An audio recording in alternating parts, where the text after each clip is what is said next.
तो आज हम लोग देखते हैं फंक्शन ऑफ कॉम्प्लेक्स वेरिएबल का एक बहुत ही इंपॉर्टेंट थ्योरम है, necessary condition for F Z to be analytic. कोई भी फंक्शन एफ जेड एनालिटिक होगा, कोई भी फंक्शन एफ जेड एनालिटिक होगा, उसकी नेसेसरी कंडीशंस क्या होती है।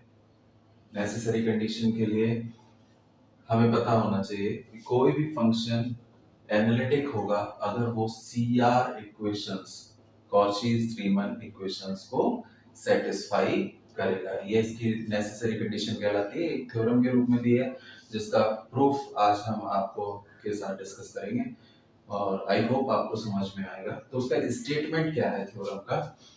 The necessary condition for W is equal to fz is equal to u plus iv to be analytic at any point z equal to x plus iy is that the four partial derivatives del u upon del x, del u upon del y, del v upon del x, del v upon del y should exist करने चाहिए and satisfy the Cauchy-Riemann equations।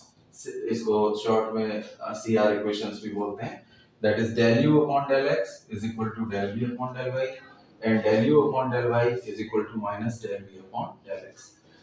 तो इसका statement ये कहता है कि किसी भी फंक्शन, कोई भी कॉम्प्लेक्स वेरिएबल का फंक्शन है w is equal to fz, वो एनालिटिक होगा किसी भी point z equal to x plus i Y पर अगर ये चारों partial derivatives that is del u upon del x, del u upon del y, del v upon del x, del v upon del y ये exist करें।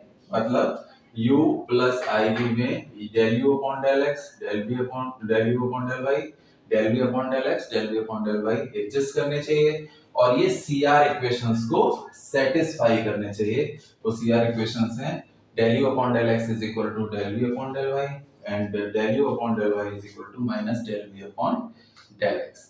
तो हम ये prove करेंगे कि कोई भी function f z w is equal to f z analytic है अगर वो इन चारों डिफरेंशियल, जो चारों पार्शियल डेरिवेटिव्स हैं वो एग्जिस्ट करते हैं और ये दोनों CR इक्वेशंस सेटिस्फाई होते हैं। तो नेसेसरी कंडीशन में हम मान के चलते हैं कि ये फंक्शन एनालिटिक है, देन ये CR इक्वेशंस सेटिस्फाई होंगी। तो इसका प्रूफ करने की कोशिश करते हैं, आई थिंक आपको समझ में आएगा।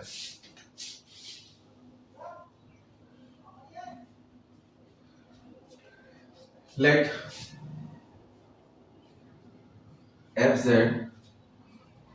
be an analytic function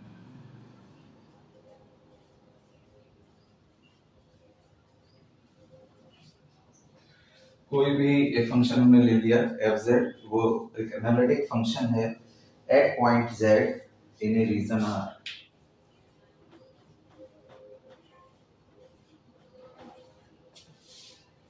in A reason r। अब हमें मालूम है कि अगर fz एनालिटिक है किसी भी पॉइंट z पर इन ए रीजन r, देन वो डिफरेंशिएबल भी होगा। तो by the definition of differentiability, then f dash z क्या हो जाएगा? Limit del z tending to 0 f z plus del z minus f z upon del z ये exist करेगा। तो हमें मालूम है कि हमने क्या किया है कि हमने एक फंक्शन मान लिया है एफ जेड जो एनालिटिक फंक्शन है किसी भी पॉइंट जेड पर। तो फिर किसी भी उस रीजन आर में कोई भी पॉइंट अगर हमने ले लिया, ये कॉम्प्लेक्स प्लेन है सपोज,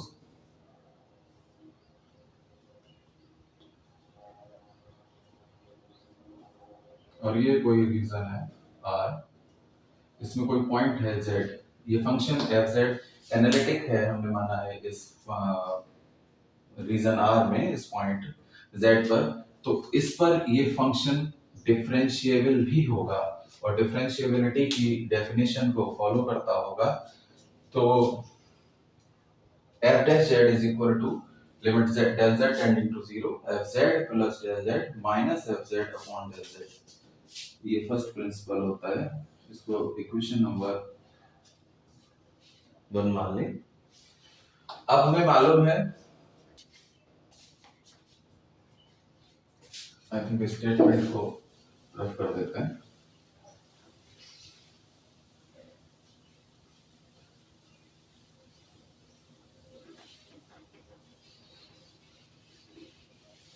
इन सीआर इक्वेशंस को भी यहाँ लिख लेते हैं, यही लेके आनी है।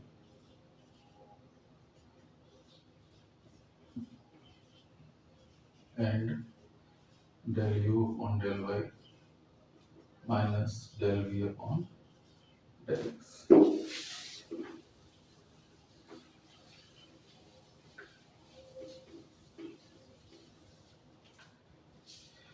अब हमें पता है f z is equal to होता है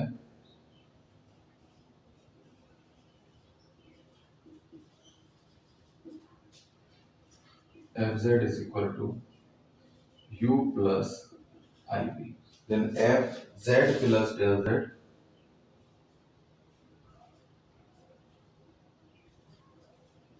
जेड में थोड़ा सा इंक्रीमेंट कर दिया है डेल जेड, तो ये हो जाएगा u plus del u plus आई v प्लस डेल v। यहां तक किसी को कोई प्रॉब्लम है? नहीं। देन फ्रॉम इक्वेशन 1 ये वैल्यू यहां रख देंगे,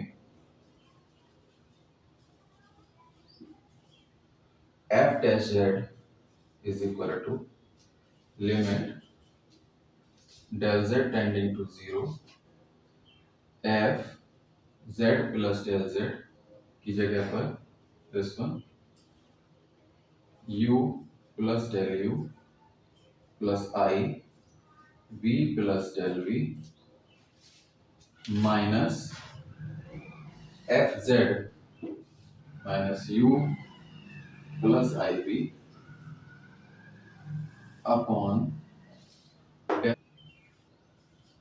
del z। Limit del z tending to zero, देखिए ये u से ये u कैंसिल हो जाएगा, माइनस का u है, और ये आई बी से ये आई बी कैंसिल हो जाएगा, माइनस का आई बी है। तो हमारे पास बचा क्या? Del u plus i del v upon del z. यहां तक समझ में आ गया?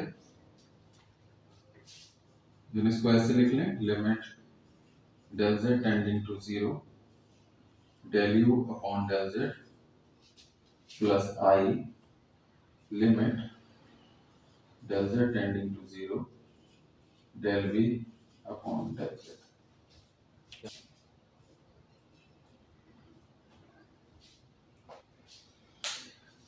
नाउ एफ डैश जेड अगर एग्जिस्ट करता है तो इसके पाथ पे कोई फर्क नहीं पड़ता। अगर यहाँ पे डिफरेंशियल कोएफिशिएंट एग्जिस्ट कर रहा है तो चाहे वो अकॉर्डिंग एक्स एक्सिस आया हो, चाहे वो अकॉर्डिंग वाई एक्सिस आया हो, इसके पाथ से कोई भी फर्क नहीं पड़ता है। तो मान लें हम पाथ फर्स्ट है अलोंग एक्स एक्सिस,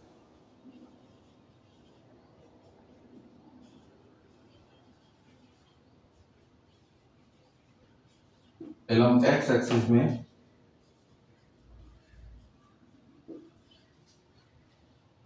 हमें मालूम है अलोंग एक्स एक्सिस में y is equal to zero होता है,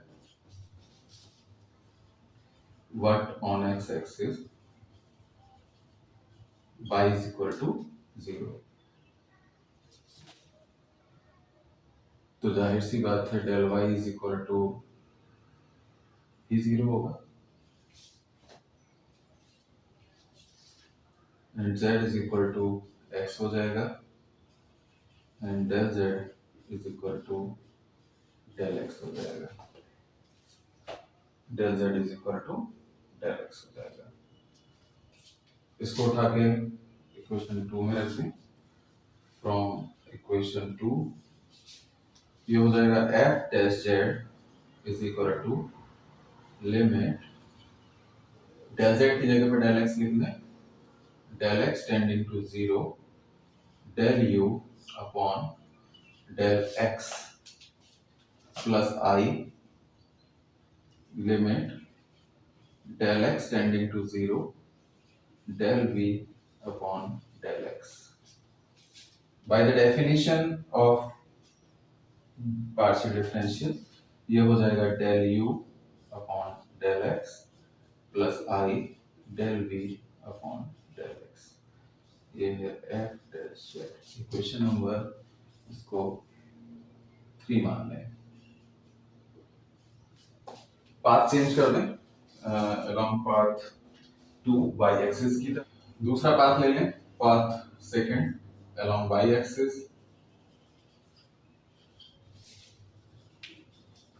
z is equal to होगा x plus i y होता है along y axis. तो y axis पर x is equal to 0 होता है और del x is equal to also 0. तो z इक्वल टू हो गया i बाई और del z is equal to i del y. ठीक है. From equation 2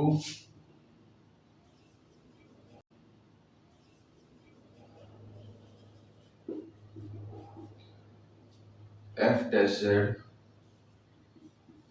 is equal to limit del y tending to 0 del u upon I del y plus I limit del y tending to 0 del v upon I del y. del z की जगह पे I del y put कर दिया.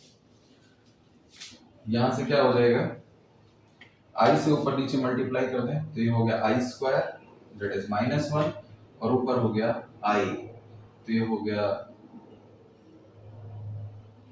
Limit del y tending to 0 minus I del y upon I del u upon del y plus limit del y tending to 0 del v upon I से I cancel हो गया है del y. यहां तक समझ में आ गया होगा. Next minus i by the definition of partial differential del u upon del y हो जाएगा ये plus del v upon del y हो जाएगा. ये भी f dash z है. ये along y एक्सिस है और वो along x एक्सिस है. पाथ से कोई भी फर्क नहीं पड़ता, अभी मैंने बताया था. तो ये दोनों सेम है from equation 2, 3 and 4. From equation 3 and 4 del u upon del x plus I del v upon del y del x is equal to minus I del u upon del y plus del v upon del y. इसके real और imaginary parts को equal कर दें. इससे क्या होगा, ये हो गया del u upon del x equal हो जाएगा del v upon del y के. ये फर्स्ट CR इक्वेशन है. और del v upon del x equal to हो जाएगा minus del u upon del y के. del u upon del x is equal to del v upon del y और del v upon del x is equal to minus del u upon del y या del u upon del x. इसको ऐसे भी लिख सकते हैं del u upon del y is equal to minus del v upon del x. कोई भी इन दोनों में कोई भी अंतर नहीं है. तो इस तरह से ये नेसेसरी कंडीशन का प्रूफ है. ये CR इक्वेशंस को सेटिस्फाई करेगा. कोई भी function fz is equal to u plus iv वो एनालिटिक अगर है तो वो CR इक्वेशंस को सेटिस्फाई करता होगा. ये बहुत ही इंपॉर्टेंट इक्वेशन है.